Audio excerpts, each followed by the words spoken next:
Арбаңыздар кызырлуу кыргыз журтум, эгемен элим. Адам баласы аң сезими, адамдын аң сезими, анын дүйнө таанымы жараша кең же тар болот экен. Маселен, кимдир бирөөлөр аймактын деңгээлинде ой жүгүртүп, аймактын деңгээлинде иш алып барат экен. Кимдир бирөөлөр болсо улуттун деңгээлинде, мамлекеттин деңгээлинде ой жүгүртүп, ошого жараша ишмердүүлүк жүргүзөт экен.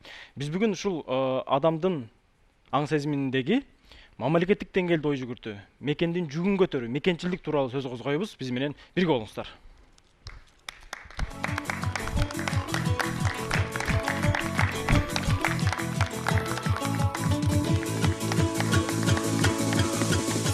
Көрөнгөлүү кеп куралы ашыгып, көтөрүлүп бийик болсун зоболо. Толкуп ташып топ жыйынды чакырдык, тоолуктардын ток-шоу сободо. Бүгүнкү көрсөтүүбүздү ыргак менен колдоп коштоп, ырчыларыбыз келген. Мырзабыз Абай Калыев. Кош келипсиз. Алина Уланова жана ошондой эле Айнура кызыбыз. Кош келипсиздер. Көрсөтүүбүздүн серепчилери менен тааныштырайын. Түрк калктарынын Конгрессинин президенти Эдил Марлис уулу агайыбыз. Кош келипсиз. Манасчы Кутман Сыдыков. Кош келипсиз. Жана ошондой эле чыгыш таануучу Залкар Кыдыков мырза. Кош келипсиздер. Акча жана бийлик гезитинин башкы редактору, журналист Турат Акимов агайды студияга чакырабыз.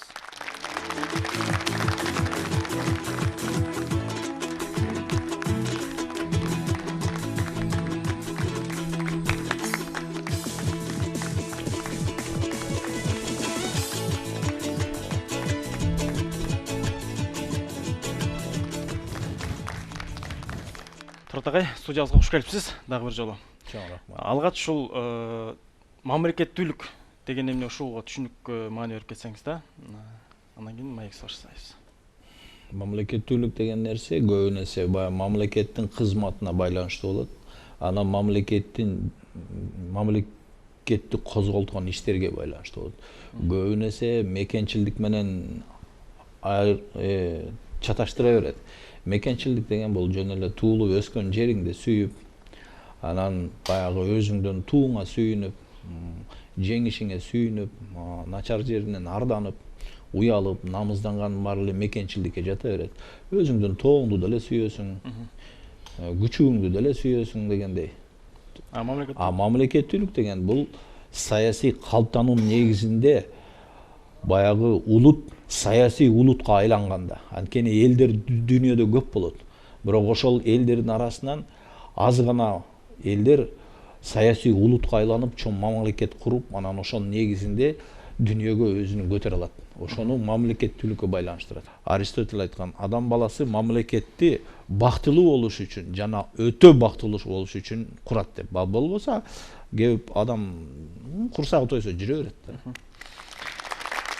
Дагы бир маселе да, мисалы адамда, мисалы кайсы бир улутта, урууда мамлекети жок болсо дагы, мамлекеттик түзүм жок болсо да, бирок мамлекеттүүлүк аң сезими бар улуттар бар дейт да. Ошонун бири кыргыздар дейт да. Мисалы кыргыздарда мамлекети жок учурда деле бирок мамлекеттүүлүк аң сезими жашап келген, баягы бирдиктүү бир башка баш ийүү уруулук болсо дагы, эки үч уруу болсо дагы, конфедерация болсо дагы ошондой бир урууга баш ийип келген депчи. Бул сөздүн төркүнү ушунда жатат да.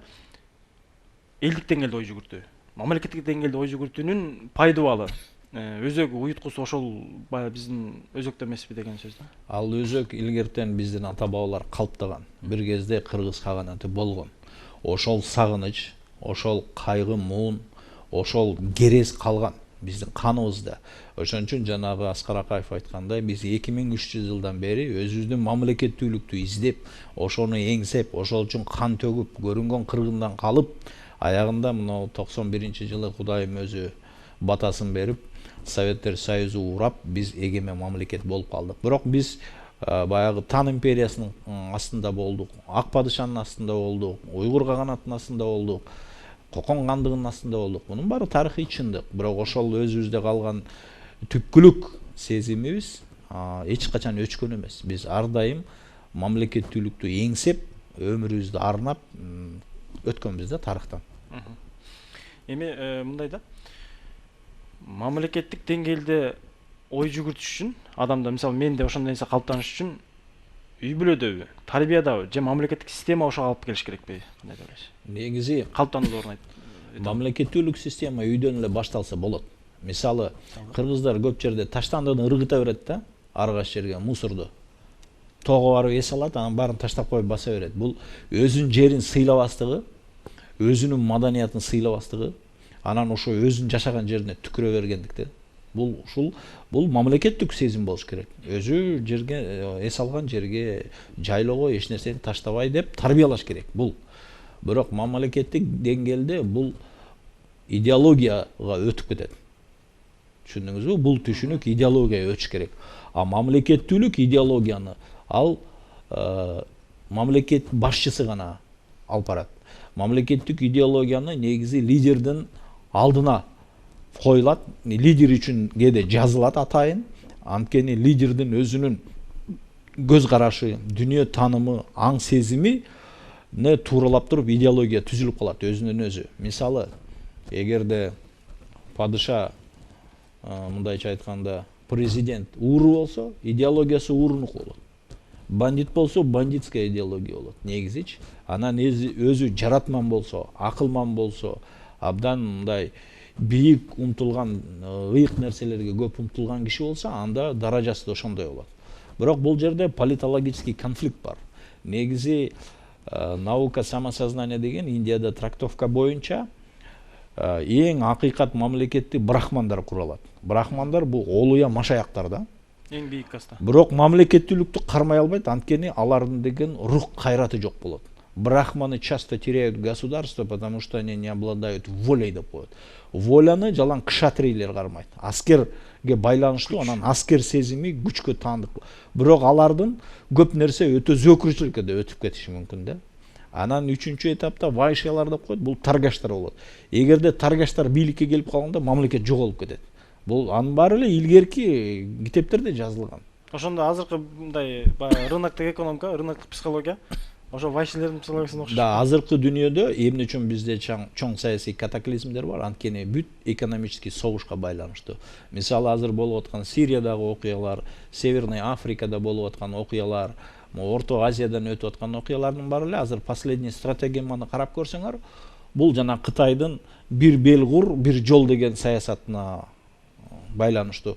Один пояс, один путь деген стратегема. Ошол стратегеманын линиялары кеткен жердин баары азыр согушка батып калган. Йемен, Афганистан, Сирия, Северная Африка бүт ал жолдорго, ошон үчүн биздин Орто Азиядагы өтө акыбалда кыйын да. Сөздү могулнукка урсак да.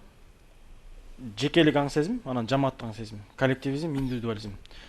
Ушул мамлекеттүүлүк аң сезим мамлекет деңгээлде ой жүгүртүү, экөөнүн кайсынысына ыктап турат? Жоксо экөө кайсынысы ушул мамлекеттүүлүк деңгээлде ой жүгүртүүгө алып барат да?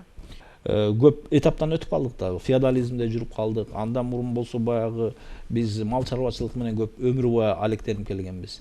Анан кийин бизге жаңы азыркы эгемендик келгенден кийин биз жаңы эл аралык банковский системаны таанышыбыз керек. Анан келип аткан мына Кытайдын стратегемаларын түшүнүшүбүз керек да. Бул эмне үчүн ушундай болуп атат? Дүйнө эмне үчүн алмашып баратат? Эми илгери 200 жыл баягы тоодо качып жашынып жүрүп сакталып калдык.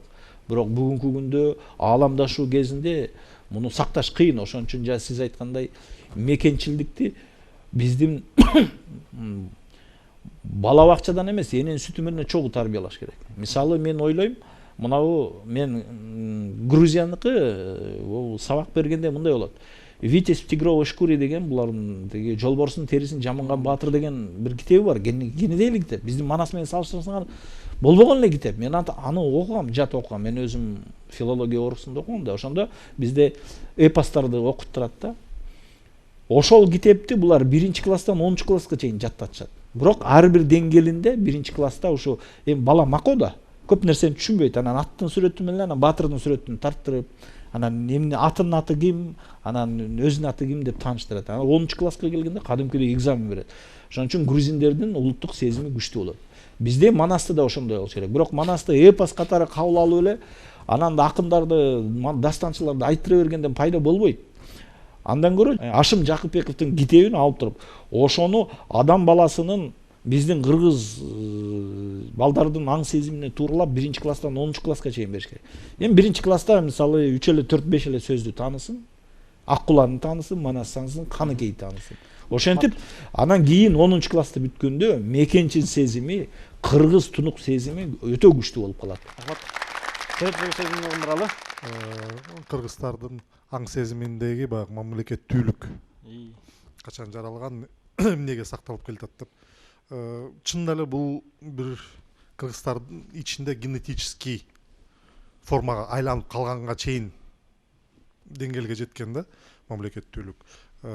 Кыргыздардын мамлекет катары болгону бир эле кыргыз каганатын таанысак, бирок кыргыздардын баягы жеткен жери, баскан жери, чапкан жерлери Европанын ортосуна чейин болгон. Ошо жерге чейин жеткиргенде кыргыздар ал жерге барып мамлекет курган эмес. Бирок ошо мамлекеттүүлүктү ошо жерге жеткиришкен. Ошо жердеги уруунун ичиндеги башкаруу, улуттун ичиндеги башкаруу системасы ошол жерге алып барылып, ошол жерге чейин жеткирилген да. Андан кийин уже мамлекеттер курулган ал жерде. Бул тарыхта таптак сонун көрүнүп турат. Генетически сакталып калган дегеним, улут катары биз баягы кыргыз каганатынан бүгүнкүгө чейин 10 кылымдын ичинде бул нерсени жоготуп коюш керек болчу. Эми тарыхый убакыт менен эсептегенде 1000 жылдын ичинде эл катары биз мамлекеттин экенин көрбөгөндөн кийин, билбегенден кийин биз буну толугу менен жоготмокпуз. Бирок бул нерсе өзүбүздүн түбүбүздө болгон үчүн, аң сезимибизде болгон үчүн, сакталып келаткан үчүн оңой курулду, оңой системага айланды десек болот да. Анан кийин баягы кыргыздардын уруунун ичиндеги бир башкаруу системасы. Бул ошо кички мамлекеттин башкаруу системасы. Мамлекеттүүлүктү ошо уруунун бир кички атам бүтүн кишинин генетикасын сактайт эмеспи? Ошондой эле бир кыргыздын уруусу бүтүн мамлекеттүүлүктү системасын сактайт да өзүнүн ичинде. Ошон үчүн биздин баягы аң сезимибизде бул эч качан жок болбойт, сакталып кала берет. Могу биз улуттук аң сезим деп атпайлыбы, Мехмет? Анан мамлекеттик деңгээлде ой жүгүртүү дегенчи. Эми бул негизинен биринчи улуттук аң сезимден мурун сезим деген нерсе бар да. Адамда сезим бар да. Ал сезим 5 нерседен турат. Көрүү сезими, угуу сезими, жыт аркылуу сезебиз, кармоо аркылуу сезебиз. Ушул 5 сезимден келип туруп анан аң сезим чыгат, аң. Эми ошондо ойлогула. Бүгүнкү күндө биз эмнени угуп атабыз? Сезимдер эмне менен байланыштуу? Эмне тамак жеп атабыз? Эмнени көрүп атабыз? Эмнени кармап атабыз? Эмнени билип атабыз? Ушунун негизинде бар, анан кийин улуттук аң сезим келип чыгат. Мисалы үчүн ошол эле кыргыз баласы Кытайда чоңоюп калды. Төрөлгөндөн баштап. Ал Кытайдын тамагын жеп, Кытайдын кинолорун көрүп, ошону угуп, анан аң сезим бар ошол жак менен түзүлүп калат да. Анан мамлекеттик ой жүгүртүү деп атпайбы?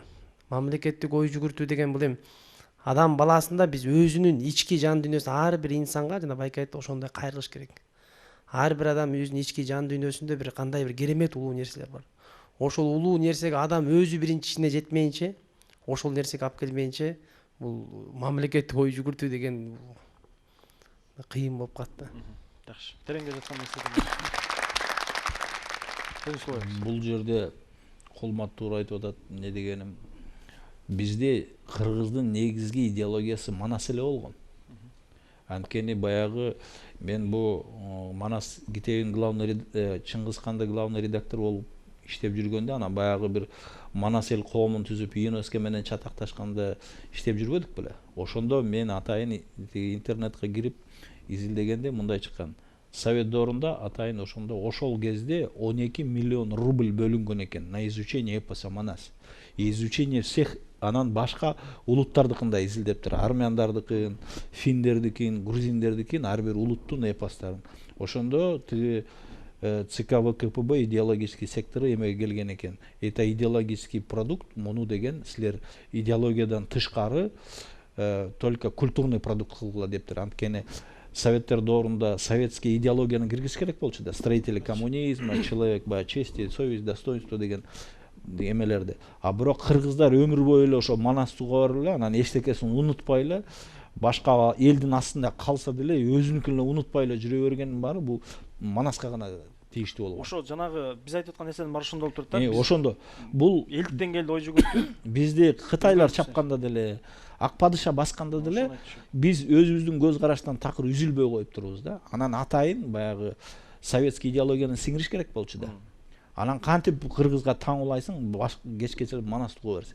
Анан ортодон инем айткандай азыр эме көп да, интернети көп, булактары көп, ар кайсынын баарын көрсөтө берет. Анан манас укканга да убакыт жок, окуганга убакыт жок. Анан кечке лайковать этип элеп бир эмелерди карай берсе, анан каяктагы кыргыздын көргөн ошол. Мына Турат агай жанатан бери айтып кетпеди.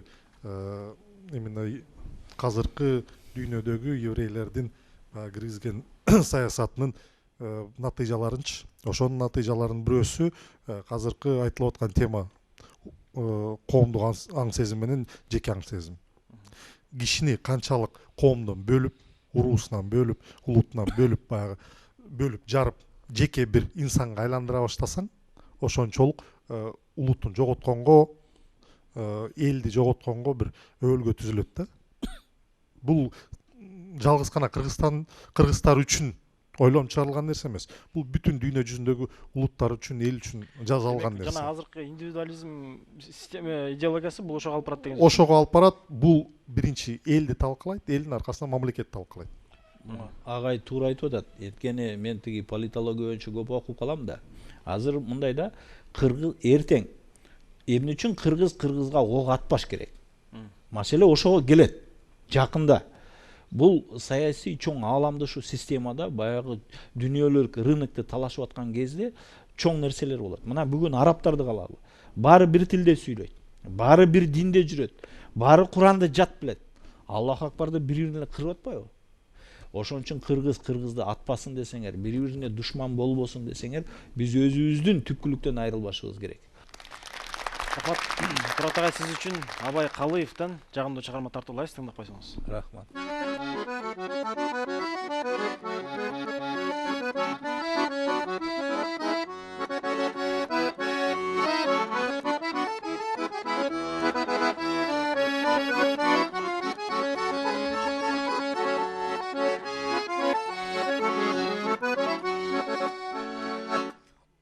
Обайым тартып алыста, унутуп бардык нерсени,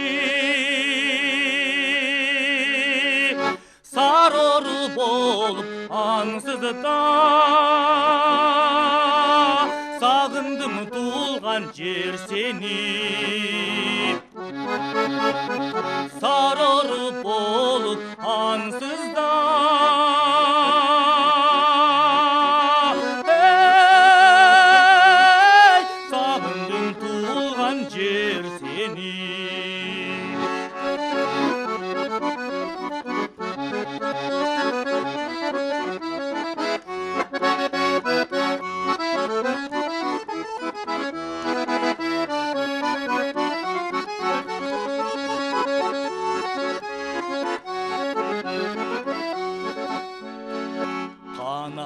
болсоң азыр мен калкылдап учуп жетсем де,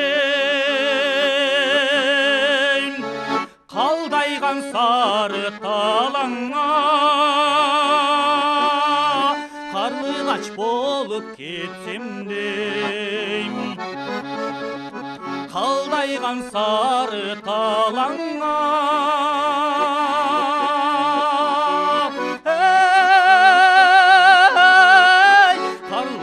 болуп жетсем де.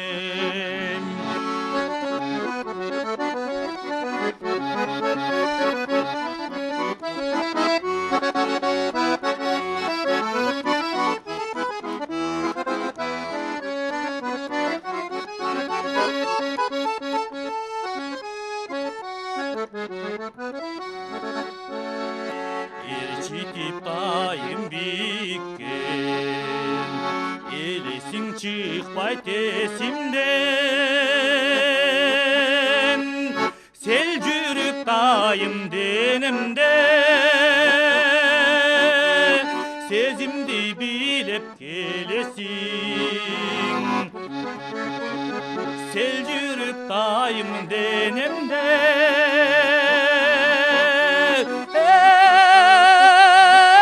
сезимди билеп келесиң. Билдиребиз. Барбол Абай мырза. Турат агай, бизге келип керектүү кептериңиз менен бөлүшкөнүңүзгө ыраазычылык билдиребиз. Ишиңизде ийгилик болсун. Сизге да чоң рахмат.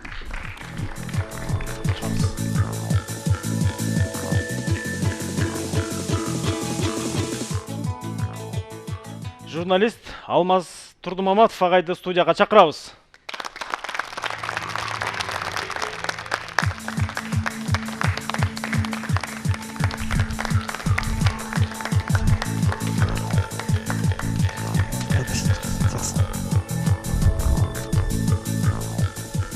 Алмаз агай, студиябызга кош келипсиз. Саламатсыз. Мекенчилдик түшүнүк сиздин чечмелөөңүздө кандай экен? Эми жалпы чечмелөөсү бар да. Мекенчилдик бул мекенге сүйүү сезими, мекенге кызмат кылуу. Жеке же бир топтун же бир уруунун кызыкчылыгына мекендин кызыкчылыгын жогору коюу. Жакшы. Мындан жакшы, мамлекеттик ошол мекендин деңгээлинде ой жүгүртүүгө токтолсок да. Ой жүгүртүү, мекенчилдик. Ар бир адам өзүнүн кызыкчылыгын ойлойт да, биринчичи. Сиз дагы бүгүн жумушка барам, үй бүлөңүз жөнүндө ойлойсуздар, жердештериңиздер, айылдаштарыңыздар, кесиптештериңиздер жөнүндө ойлойсуздар. Андан ары дагы эмне жөнүндө ойлойсуңуздар? Бардык адамдардан сураса айтышат да, мекен жөнүндө, Кыргызстан жөнүндө ойлойсуңузбу? Кыргызстан жөнүндө ойлоп койгон киши жок деп айтышат, суроо коюшат. Мамлекетчилик жөнүндө ойлоп койгон киши жок деп айтышат. Ушуну ойлоп койсо болмок деп. Доомат кимге коюлат ошондо? Ким бизде мамлекет? Ар кимибизге эмес. Мен айтайын деген мондай да, ар бир адам өзүнүн деңгээлинде, өзүнүн чамасына жараша ой жүгүртүп ишин алып барат. Ошого жараша бир убакытка кандайдыр план түзөт. Мамлекеттүүлүк, же болбосо государственное мышление деп атпайбы, мамлекеттүүлүк деңгээлде ой жүгүртүү бул бир жагынан алганда бул масштабына жараша. Биз өзүбүз гана эмес, өзүбүздүн айылдаштар гана эмес, бир мамлекетте жашаган ар кандай улуттун, этностордун өкүлдөрүнүн, ар кандай көз караштагы элдердин иштерин уюштуруп берип, алардын иштерине пландаштырып берип, ошолордун коопсуздугун камсыздаган, баардыгын эске алып, кызыкчылыгын эске алып, бул мына айтканда сандык сап неме количественный жагы да, экинчи жагынан бул мөөнөтүнө жараша. Мамлекеттик ой жүгүртүү бул ошол мамлекетти өнүктүрүүдөгү бир ай же 2 ай эмес, же 1-2 жыл эмес, бир 10-20 мүмкүн 100 жылга чейинки мамлекет кандай болуп өнүгөт, ошол жашап аткан элдер кандай болот деген дагы жагын эске алыш керек. Ошондо бул масштабына байланыштуу, санына байланыштуу нерселер. Мөөнөтүнө байланыштуу нерселер. Мындай аң сезимди бул өзүнөн өзү болот кеткен нерсеби? Бир кандайдыр бир саясий системадан улам, же болбосо тартиптен улам, тарбиядан улам, же аны мындай калыптандырабы ошол нерсени? Эми биз кыргыздар көбүнчө туаса деп айтып коебуз, адамдын өзүнөн бир жаратканын берген кандайдыр касиети, кандайдыр жөндөмдөрү болот. Мүмкүн ушул жөндөмү менен кийинки алган тарбиясы, билими бардыгы бириксе, тажрыйбасынын бардыгы бириксе, мүмкүн ал белгилүү, аябай тажрыйбалуу, атага чыккан мамлекеттик деңгээлде ой жүгүрткөн киши болуптур. Эми андай адамдар өтө чанда жаралышы мүмкүн. Ошон үчүн мамлекеттүүлүк ой жүгүртүүнү биз биринчи кезекте өзүбүз тарбиялап, өзүбүз билим берип, ошондой адамдардын тарбиялап даярдашыбыз керек. Бул менин оюмча биринчи кезекте бул үй бүлөлүк тарбиядан, кийин билимге байланыштуу, билимдин сапатына байланыштуу. Андан экинчиси бул тажрыйбага байланыштуу. Тажрыйбасы жок адамдар кандайдыр мыкты болбосун, жеткиликтүү, сапаттуу кылып ишти аткара албай калышы мүмкүн.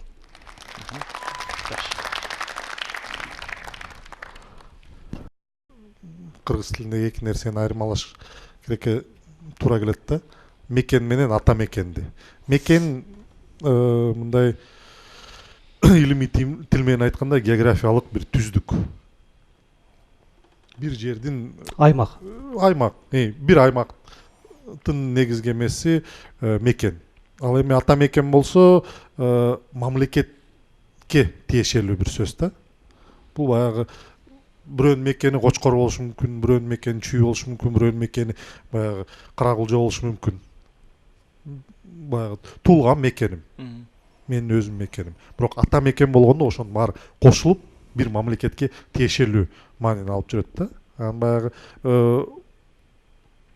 мекендик ой жүгүртүү кичине эме катары терминология катары да туура эмес болуп калат го.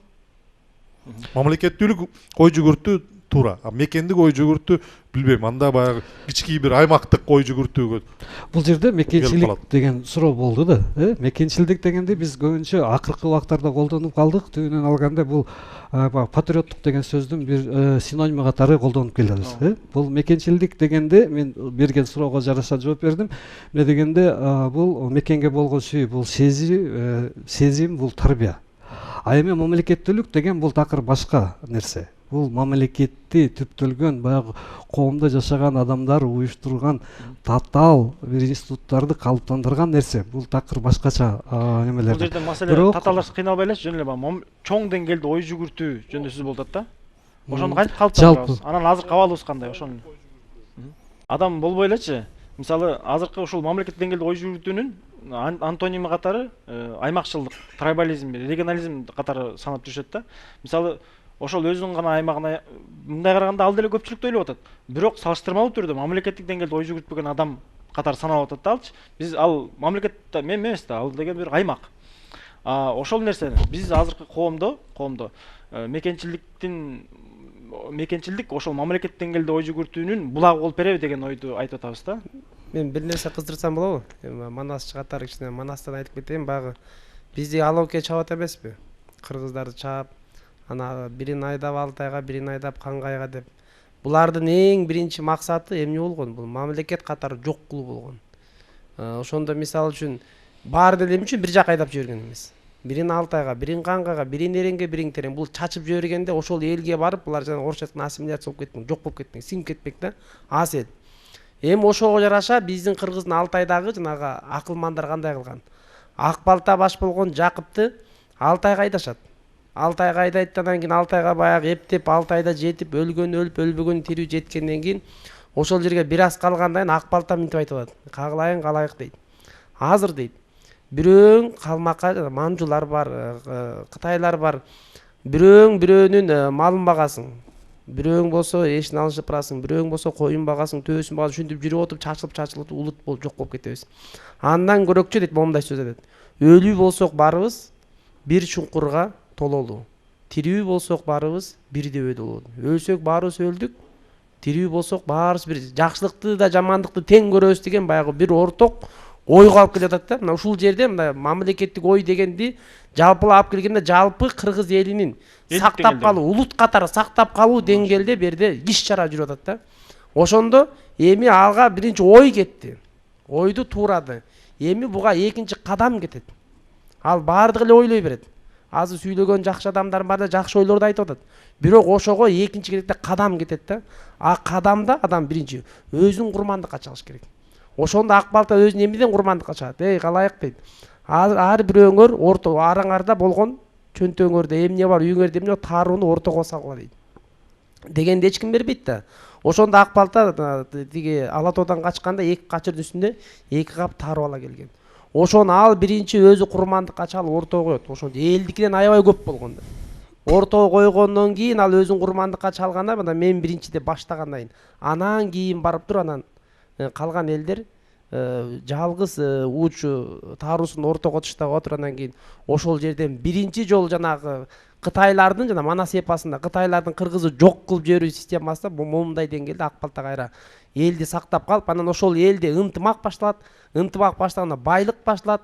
Ал элге кут конот. Кут конгондон эмне болот? Ошол элге Манас түшөт. Улуу рух келип түшөт. А ошол учурда жана үсөндөр жана көз камандар уу берген. Алар болсо ошол системага көнүп жок болуп эң артында жана Манаска уу берген көз каман арамдар ошол жерден төрөлөт. эми мен кошуп салып кетсем болот да.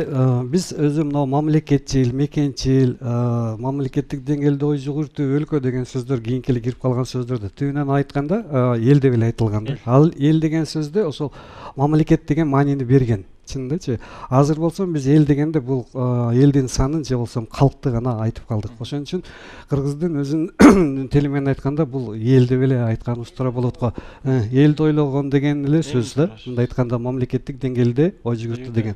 Бирок бул менен гана чектелип калбайт да. Бунда толукташ керек. Сиз айтып кеткендерге макулмун. Андан тышкары бул эң негизгиси бул жоопкерчиликти алуу. Ошол элдин жүгүн көтөргөнгө, ошол элге кызмат кылган жоопкерчиликти алуу дегенди ушул мамлекеттик баягы ой жүгүртүү деген ошол. Элдигай, сиз элдик деңгээлде ошол тектеш элдер менен аралашып иштеп жүрөсүз да, ишмердүүлүгүңүз ошол багытта. Салыштырмалуу түрдө мамлекеттик деңгээлде элдик деңгээлде ой жүгүртүү калк арасында, мисалы мамлекеттик кызматкерлер сөзсүз түрдө ойлош керек ал нерсени. Бөлүнүп чарылбай. Бирок элдик деңгээлде элдин арасынан ошондой деңгээлде ой жүгүртүүнүн абалы кандай, мисалы? Бизге салыштырмалуу же аларга салыштырмалуу биз? Эми баягы кыргыздарга тектеш элдерди ала турган болсок, азыр дүйнөдө баягы түрк тилдүү элдер деп термин колдонулуп калды. Ага мына Алмаз агайыбыз жакшы бир эме тапкан, түрк тилдүү эмес, Уус хандын урпактары деген термин колдонулуш керек болчу деп. Анткени чынында эле түркчө сүйлөгөн элдердин көп эмес, баардыгы эле баягы Уус хандын тукумдары да. Анан кийин так ошолор боюнча айта турган болсом, негизи биздикиндей эле ой жүгүртүү. Баягы мамлекет түйлүгү болгондору бар, болбогондору бар. Убагында бир мамлекет кургандары бар, курбагандары бар дегендей. Бирок көбүнчөсү эле уруу болуп жашаган үчүн кийинки баягы улут болуп кийин курулуп калгандары бар араларында. Мамлекеттүүлүк аң сезими баарында эле бар десем жаңылыш болот да. Азыр эмтеден түптөлүп атат. Көбүндө эмтеден түптөлүп атат. Биздин кошуна мамлекеттерден алсак, тажик менен өзбектерде, уйгурларда бир мамлекеттүүлүк аң сезими тарыхтан келе жаткан бир аң сезим катары бар десек болот.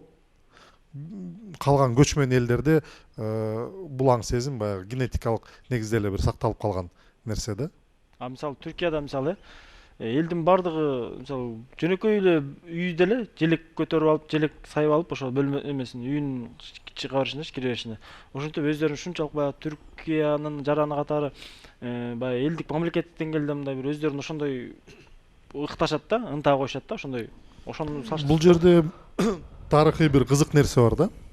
Бизге тектеш эле эл болгонуна карабай, бул калк болуп калдык, азыр калк болуп калыптанды кылымдар бою. Булар барган жеринде Алтайдан баштап, 4-кылымда Алтайдан баштап Орто Азияга келишкен, андан кийин Кавказга өчкөн, андан кийин Анатолияга өчкөн, бүтүн болгон жерлеринде мамлекет курушкан да.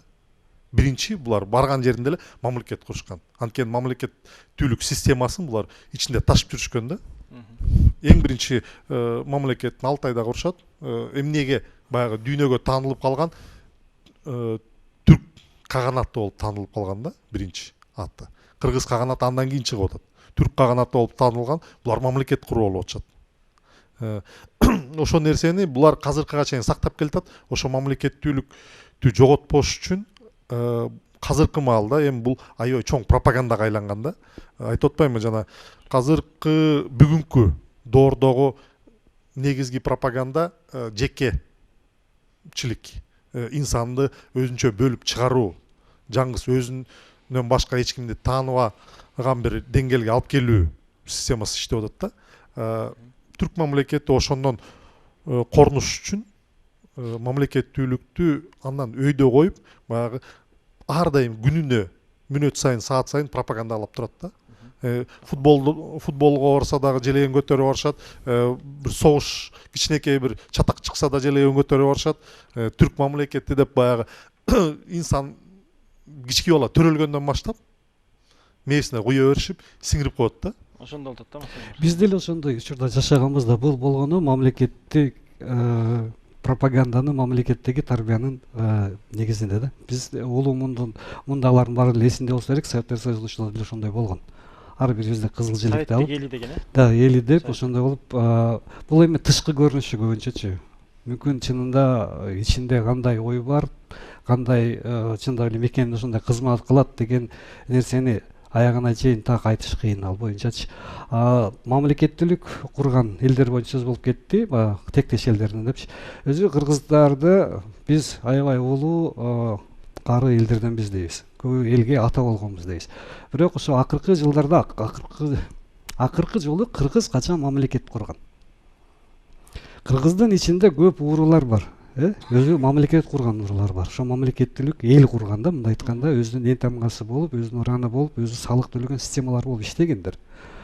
Салты боюнча мамлекет куруу салты, мамлекет куруу механизмдери, ошондой бир институттарды калыптандырылган. Азыркы кыргыз, азыркы бизде жашап аткан кыргыздарда андай нерсе начар болуп атат, жокко нерсе дегенде болуп атат. Негизги мамлекеттүүлүктү, элди бекемдеп жасаган кимдер? Бул элита деп айтып калдык, мындай айтканда элдин каймактары. Ошол Манас, урматтуу Манас айтып кеткендей, ак балтадай болуп, өзүнүн мамлекеттүүлүк үчүн жанын кыйган адамдар. Биздеги ошондой элитаны бир учурда көп ар кандай кыргындардан болуп, ушундай тарыхый бир себептерден жок болуп кеткен деп айтылат. Азыркы биздин элита мындай айтканда жасалма түрдө калыптанган элита болуп калып атат. Азыркы элитабыздагы мындай саясий элита тияк деп бөлгөнгө айтып атабыз, бирок ошо элитанын өзүнүн калыптаныш механизмдери жок болуп атат. Ошон үчүн биз азыр элитаны калыптандыруу, мисалы элитаны кимдер калыптандырат? Каймактар деп атабыз. Каймактар алар кимдер? Мисалы бийлер дейбизби, даткалар дейбизби, башка ат менен айтабызбы? Ошо мекендин жүгүн, мекендин жоопкерчилигин алып, ошол мамлекеттин, ошол элди түптөп, ошол элди алдыга жылдырып, ошону сактап, багып, коопсуздугун камсыздап кете турган адамдар, жоопкер адамдар. Биздеги көп учурда ошонун баарын бириктирген бир идеянын, ошо мамлекеттүүлүк идеянын негизинде неметилген. Азыр ошондой аракеттер бар, бирок ошондой болуп элитанын калыптануу механизмдери, бир туруктуу механизмдери жок, салттуу механизмдери да жок. Бүгүнкү күндө биз айтып атпайбызбы, мекенчил депчи. Мекенчил сиз айткандай жанагындай патриоттун алынган синоними. Мекенчил болуш үчүн ар бир адам өзүнүн баягы өзүн өнүктүрүш керек, билим алыш керек дегендей. Билим менен гана чектелбештен тарбия алыш керек. Ал тарбияны балага кичинекей төрөлгөндөн баштап бериш керек. Негизи эле бул чыгыш мамлекеттеринде, жакынкы Кытай мамлекетинде мисалы үчүн баланы кичинекей чагында төрөлгөндө аны мындай деп тарбиялашат экен. Билимдүү болбосоң күчтүү бол. Күчтүү болбосоң хитрый бол деп айтат экен да. Бизде андай тарбия бербейт. Бизде наоборот тарбия берет. Намыстуу бол. Бирөөгө жаман айтпа, же болбосо жаман иш кылба депчи. Ошондуктан патриоттук баягы сезимди ойготуш үчүн өзүн өнүктүрүш керек деген бир ойго келет. Рас билдиресиз. Дагы бир кошумчалап кетсем болобу? Биз немеде көбүнчө айтып калабыз да, баягы трибалистик депчи, урук болуп бөлүнүп дагы эле ушундан чыга албай жатабыз деп. Менимче азыркы кыргыз коомунда урукчулук андай күчтүү эмес. Азыр бизде жердешчилик бир аз күчтүүрөөк, сиз коктоо болот деп айтылып аткан нерсен. Андан тышкары азыркы биздеги абал ошондой болуп калды. Азыр бир мекенчилдик ой жүгүртүүдөн же мамлекеттик ой жүгүртүүдөн саясий топтордун кызыкчылыгы жогору болуп калышы мүмкүн, же болбосо бир бизнес топтун кызыкчылыгы жогору болуп калышы мүмкүн. Ошондой болуп да жатат. Бизнеске байланыштуу биз жерлерибиз сатылып кетип, же кен байлыктар кетип калып жатат, туурабы? Биздеги мындай соода или коммерциялык кызыкчылыктар дагы мамлекеттик кызыкчылыктардан жогору болуп калып атат. Ошону эске алган киши, ошол саясатчы, ошол мамлекетчил саясатчы десе болот. Жакшы, рахмат. Алмаз агай, анда сиз үчүн Айнура кызыбыздан жагымдуу чыгарма тартуулайбыз, тыңдап койсоңуз.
ыраазычылык билдиребиз. Алмаз агай, бизге келип керектүү кептериңиз менен бөлүшкөнүңүзгө ыраазычылык билдиребиз. Ишиңизде ийгилик болсун. Сизге дагы рахмат. Бериңиздерге Башкарыңыз. ийгиликти каалайм. Баштыңыздар.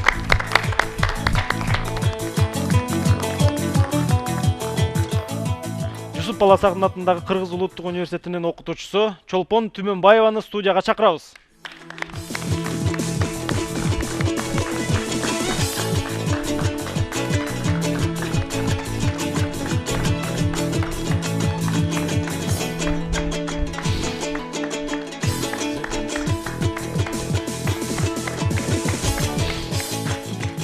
Чолпон эже, студиябызга куш келипсиз дагы бир жолу. Куш келдик.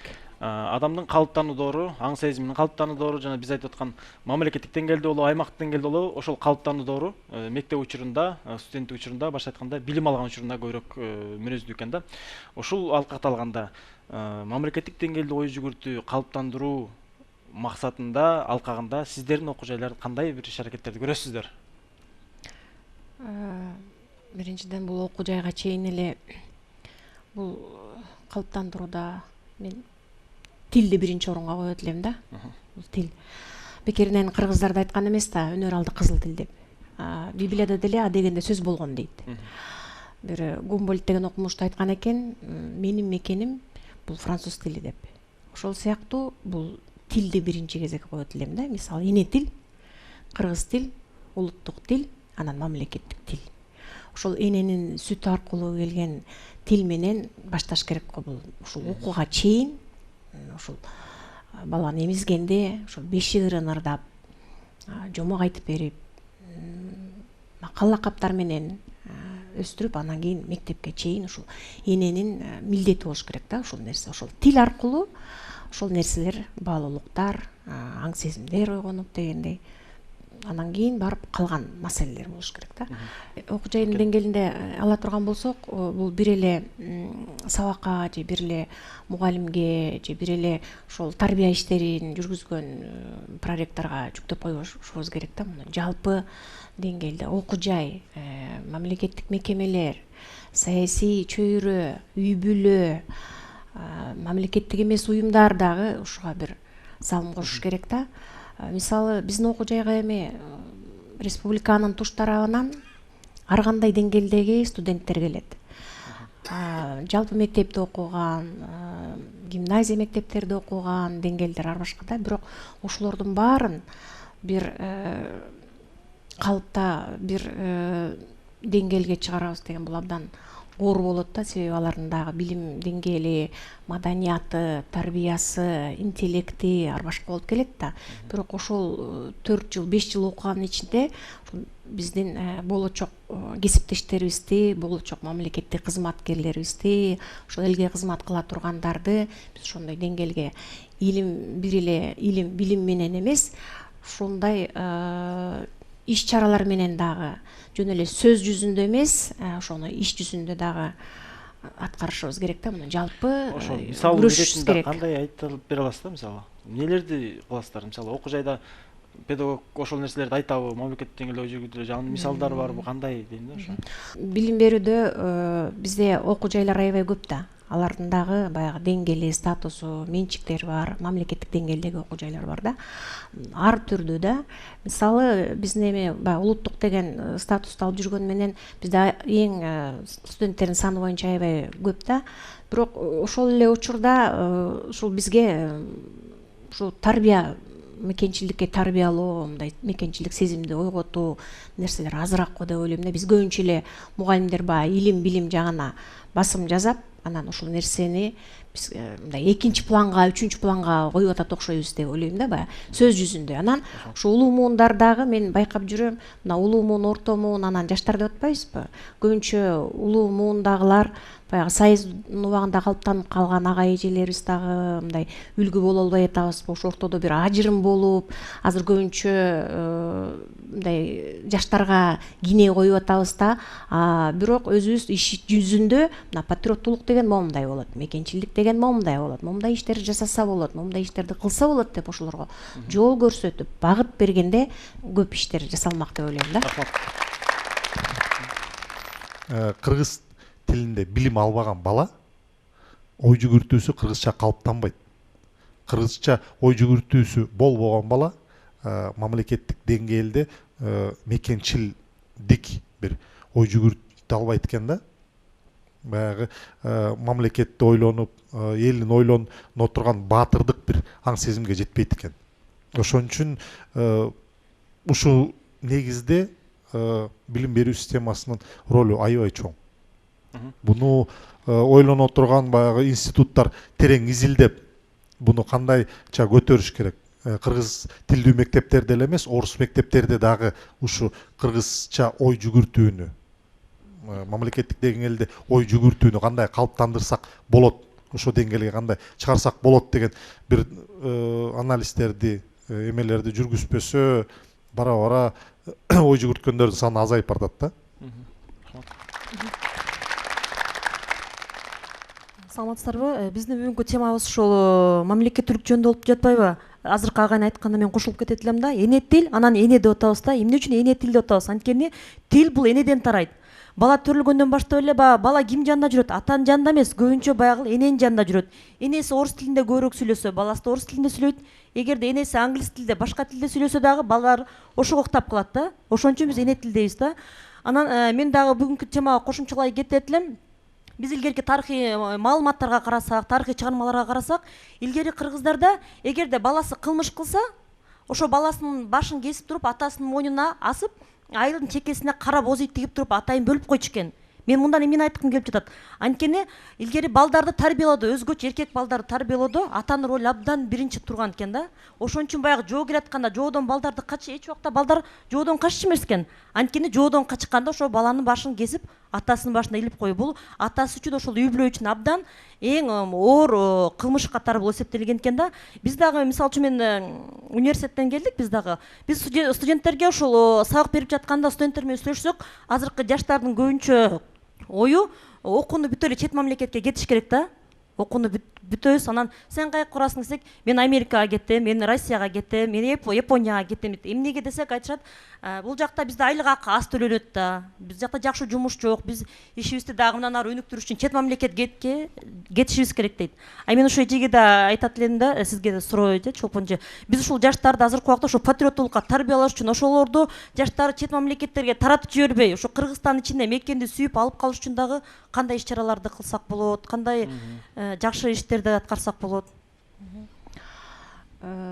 Жана сөзүңүзгө улай ушу тил жөнүндө болуп калбадыбы? Мындай бир маалымат бар экен. 6-кылымда Кытайда кыргыз тили мода болгон экен да. Анан ошо кыргыз тилин билбеген кытайлыктарды мындай кызматка, жооптуу иштерге койчу эмес экен. Ошол сыяктуу биз биринчиден укугубузду билишибиз керек, конституциялык укугубузду. Анан экинчиден ошол эле учурда милдетибизди дагы, жоопкерчилик болуш керек экен да. Биз тилекке каршы бир нерсе болсо эле баягы укугубузду талашабыз дагы, анан милдетибизди унутуп калабыз, жоопкерчилигибизди унутуп калабыз. Ошондуктан менимче бул Баяз Турал деген белгилүү окумуштуу тарыхчы агайыбыз бар, мына Тил улуттун жаны деген китебинде ошо айтып атат да, бул патриот деген бул мамлекеттик деңгээлде ой жүгүрткөн, мамлекеттин кызыкчылыгын коргогон адамды айтат дейт да. Ошол улуттун кызыкчылыгын коргон. Улут дегенде эмне? Улут бул эки мааниде. Тар маанисинде бул кыргыз этносу, кең маанисинде ошол мамлекеттин элин айтып атат да. Демек улутчул десе эле бизде эти репрессия убагын ойлобой, азыр улутчул болуш деген ошол улуттун кызыкчылыгын мамлекеттик деңгээлде коргой билиш керек да. Бул мамлекеттик бир идеология, саясат болуш керек. Эми биз буга чейин деле идеология жазылып атты, саясаттар болуп атат. Бирок ушул сиз айткандай окуу жайларынын арасында, өзгөчө жаштардын арасында биз келечегибиз деп атпайбызбы? Ушуга да бир чоңураак көңүл буруп, биз жапа-тырмак киришибиз керек да. Мына жаштардын өзүн аралаштырышыбыз керек экен ушундай нерселерге.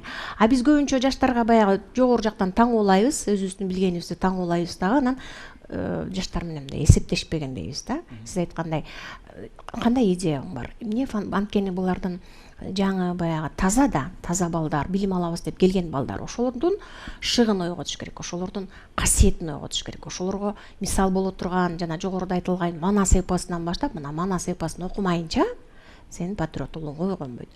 Кыргыздын бир улуттук аспабын үйрөнмөйүнчө бизде момундай иштерге барбайсың деген сыяктуу бир мыйзам чегинде да болобу, бир ушундай бир программа, бир идеология, бир саясат керек деп ойлойм да. Бизде мындай болуп атпайбы? Жанагы улуттук деңгээлде эл жер деп ойлоо деп атпайлы? Эми бүгүнкү биздин алыста мындай нерсе турат да. Же болбосо момунда отурган өнөрлүү, таланттуу адамдар эл жер ойлоп туруп, эл үчүн кызмат кылыш керек. Экинчиден, мамлекет дагы ошого аябай шарт түзүш керек. Мисалы үчүн мен Таласта билимканада иштейм. Ал жерде билимканада мындай система киргизип койгон. Бул жеке мектеп да, частный мектеп. Ал жерде болсо комуз сабагы бул шарттуу түрдө сабак, чейрек чыгат. А жерде 360 бала окуйт, 360-ды экинчи класстан баштап комуз бүт чертет. 10 класска чейин. Бүт чертет, орус, кыргызга чейин чертет. Кадыресе тапшырма тапшырышат. Чейрек чыгат 3-4тө. Балдар эми бүтүндөй бардыгы. Былтыр болсо Кеминден келди.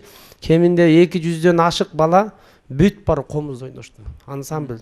Бир чыкканда бир 200 канча бала Кербезим, Машботой, Жаштар маршы деген күүлөрдүн баардыгы орус, кыргыз арасы чертти. Мен өзүмдүн алдымда азыр 120дан ашык бала комуз чертет. Орустар да чертет, кыргыздар да чертет. Үйрөнбөй койбойт экен. Муну болгону гана ошо элдик деңгээлде ойлонгон жакшы адамдар, анан мамлекет да ушул тараптан аябай колдоо көрүш керек. Бул экинчи көйгөйлүү маселе бизде ошондо улуттук аң сезимдүү көтөрүү жакта бизде улуттук аң сезимде бешеп айтпадыкпы? Ошол жакта бизде кадрлар бүгүнкү күндө аз.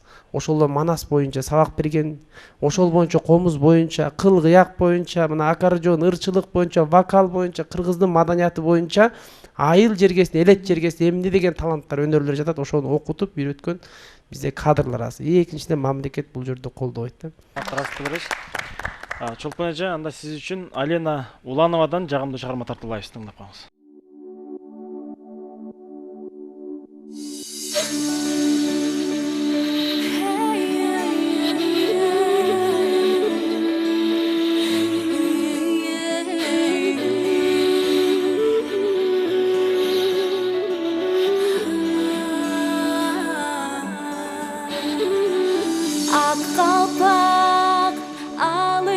Жаркыган карсымак алату көзүмө тартылат, сыйырмат жараткан уздарга сыймыгым элиме артылат, төрт бурчу дүйнөнүн камтылган, төрт бөлүк ак кийиз алтындан, карачы көркөмү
Чолпон эже бизге келип омоктуу ойлоруңуз менен бөлүшкөнүңүзгө ыраазычылык билдиребиз. Ишиңиз ийгилик болсун. Сиздерге да чоң рахмат.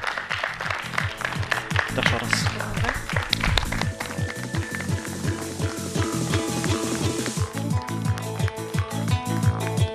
Кыргызда кеңге кең, тарга тар дүйнө деген кыракы кеп бар.